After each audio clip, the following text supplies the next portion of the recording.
Hi, I'm Gary. I'm just an ordinary bloke doing stuff. Today we're here in the garden to talk about growing one of the simplest and quickest crops anyone can grow anywhere. That's radishes.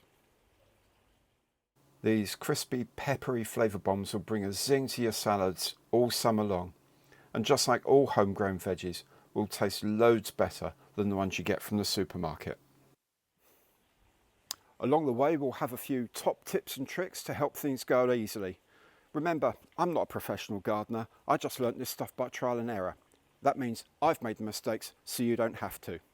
Let's get going. Okay, so why don't we have a look at some of the varieties that are available online and in the gardening shops and home stores. There's a whole range of colours and sizes you can get. There are some really unusual ones like this icicle. It grows, it looks like a baby carrot, a white baby carrot. Lovely crunch on it though, very peppery. There's also this watermelon here, also known as the meat radish. It's got a green, pale green outside and then a really pink flesh in the middle. There's this one, Diana, which is very, very small globe radishes with a beautiful purple skin. One of the more unusual ones is perhaps the Spanish black radish here. These grow either end of the seasons, so you can start planting them on a sunny window ledge or in a greenhouse in September, keep going all the way through to the end of the year, start planting them again late January, early February, and by April they'll be coming up again. Probably the most popular radish that's grown around nowadays is French breakfast. It produces a sort of 5 centimetre, 2 inch long fruit, beautiful pink colour, mild peppery flavour, but quite big barrel shaped things, lovely for chopping up in summer salads. But perhaps something, if you're growing it with kids, something that might be fun to try is one of these rainbow mixes. This one here has got a mixture of French breakfast, sparkler, zaxa, zlata, long star, scarlet here, and rougette. But the seeds are all mixed together. It's really fun planting these, a handful of these, dozen of these, week by week, and just seeing what comes up, like radish roulette. All of the major seed producers do these, so they're very, very easy to find. So, let's quick look at some of the varieties that you can have. Let's go and see how we grow them. So, what are we going to need to get started growing our own radishes? Well, first of all, we need some good quality compost. I like to use an enriched multi-purpose compost. This has a few more nutrients in it, also gives the seeds a good start, and it means we can use it again without having to feed it for a second crop.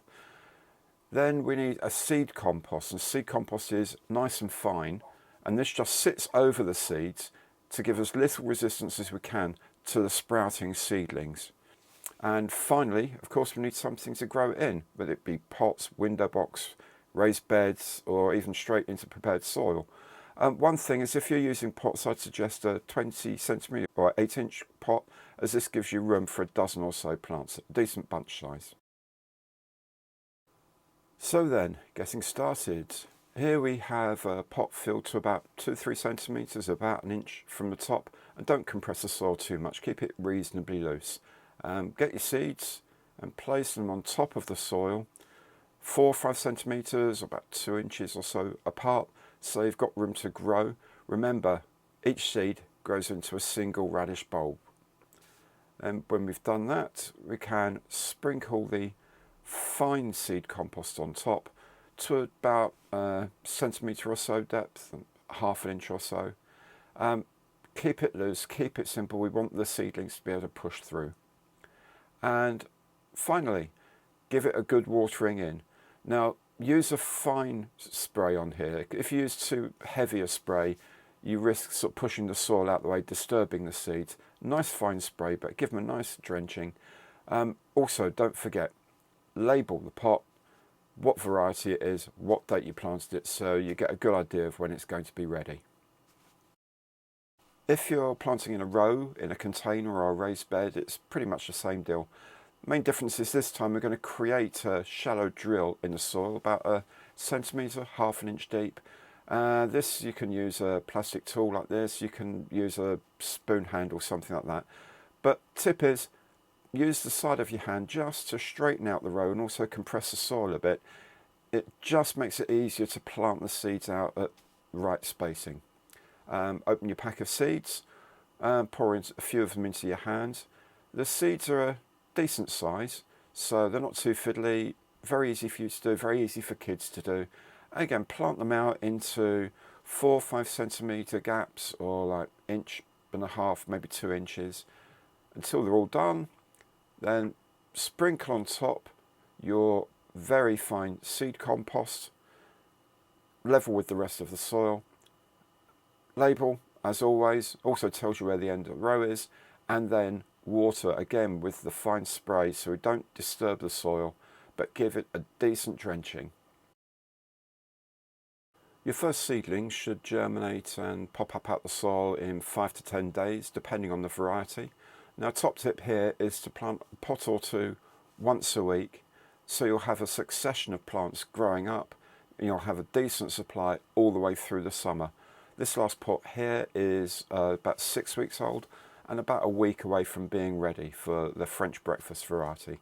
Most varieties will be ready in 6 to 8 weeks. When you do pull them, please do it just before you really want to eat them. The supermarket varieties are bred for shelf life, but most homegrown radishes will lose that superb crunch after a few hours out the soil.